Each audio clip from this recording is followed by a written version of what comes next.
నేను ఎంటర్ ఇస్తున్నాను. చూడండి. నాకు నా అమెజాన్ క్లోన్ అనేది నాకిక్కడ షో అవుతుంది. ఈ అమెజాన్ క్లోన్ ఎక్కడ రన్నింగ్‌లో ఉంది? నా పాడ్‌లో రన్నింగ్‌లో ఉంది. అవునా? కానీ ఇక్కడ నేనేం చేశాను, ఇక్కడ నేను నా మాస్టర్ ఒక ఐపీనిచ్చాను. మాస్టర్ ఒక ఐపీ ఎందుకిచ్చావు బ్రో అంటే, నేను ఎక్కడైతే kubectl కమాండ్ రన్ చేస్తానో, kubectl కమాండ్ ఎక్కడైతే రన్ అవుతుందో, ఆ సర్వర్ ఒక ఐపీ అండ్ ఆ సర్వర్ ఒక పోర్ట్‌ది ఇవ్వాల్సుంటది నేను. ఎందుకంటే పోర్ట్ ఫార్వర్డింగ్ ఏం చేస్తుంది, ఎక్కడైతే మనం kubectl అనే కమాండ్ రన్ చేస్తామో, ఆ సర్వర్ ఒక పోర్ట్‌ని యూజ్ చేసుకుంటుంది. By the end of the day నా పాడ్ ఎక్కడ రన్నింగ్‌లో ఉంది? నా పాడ్ అనేది వర్కర్ 2లో ఉంది. కానీ స్టిల్ నేను పోర్ట్ ఫార్వర్డింగ్‌లో నేనేం యూజ్ చేయాల్సి ఉంటది, ఎక్కడైతే రన్ చేశానో ఆ సర్వర్ ఒక పోర్ట్ అండ్ సర్వర్ ఒక ఐపీ ఇవ్వాల్సి ఉంటది. ఫైన్. అంతే. సో, దీనిలో డిసడ్వాంటేజ్ ఏరా అంటే, మనం నోడ్ ఒక పోర్ట్స్‌ని యూజ్ చేయకుండా మనం నేనెక్కడైతే రన్ చేస్తానో ఆ సర్వర్ ఒక పోర్ట్స్‌ని యూజ్ చేస్తున్నాను. అదొక ఫస్ట్ పాయింట్. సెకండ్ పాయింట్ ఏరా అంటే ఇక్కడ చూడండి, మనకిక్కడ టెర్మినల్ అనేది హ్యాంగ్ అయిపోయింది.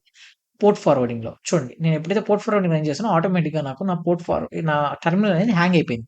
ఇప్పుడు నేను దీన్ని స్టాప్ చేశాననుకోండి, ఇప్పుడు కంట్రోల్ సి ఇచ్చి స్టాప్ చేయొచ్చు. కంట్రోల్ సి స్టాప్ ఇచ్చేస్తే ఆటోమేటిక్‌గా నా నా పోర్ట్ ఫార్వర్డింగ్ అనేది స్టాప్ అయిపోయి, నా క్లస్టర్ అనేది రీచబుల్‌లో అయితే ఉండదు. సో, చూద్దామా? ఇప్పుడు నేనిక్కడ కంట్రోల్ సి ఇచ్చేస్తాను. కంట్రోల్ సి అయితే ఇచ్చేసాను.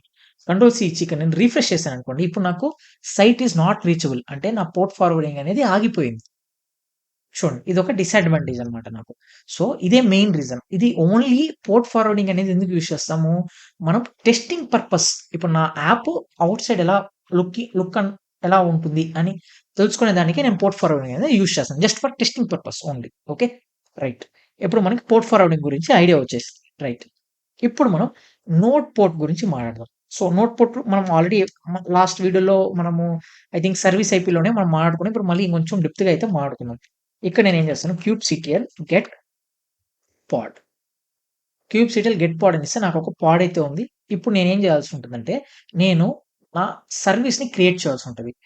ఇప్పుడు నేను నా సర్వీస్‌ని ఇప్పుడు రాండమ్‌గా నేను క్రియేట్ చేశాననుకోండి. ఫర్ ఎగ్జాంపుల్ ఇక్కడ ఎల్ఎస్ అని ఇచ్చి, ఇక్కడ నాకు ఇంజినెక్స్ ఒక డిప్లాయ్‌మెంట్ ఉంది. అలానే ఇంజినెక్స్ ఒక సర్వీస్ ఫైల్ కూడా నేను లాస్ట్ వీడియోలో క్రియేట్ చేశాను. సో, ఇక్కడ నేను క్యాట్ ఇంజినెక్స్ అండర్‌స్కోర్ సర్వీస్ అని ఇస్తే, ఇక్కడ చూడండి సర్వీస్‌లో మెటాడేటా నేమ్ కూడా నేను ఇంజినెక్స్ అనే తీసుకునేసాను. అండ్ సెలెక్టర్ ఇచ్చేసాను.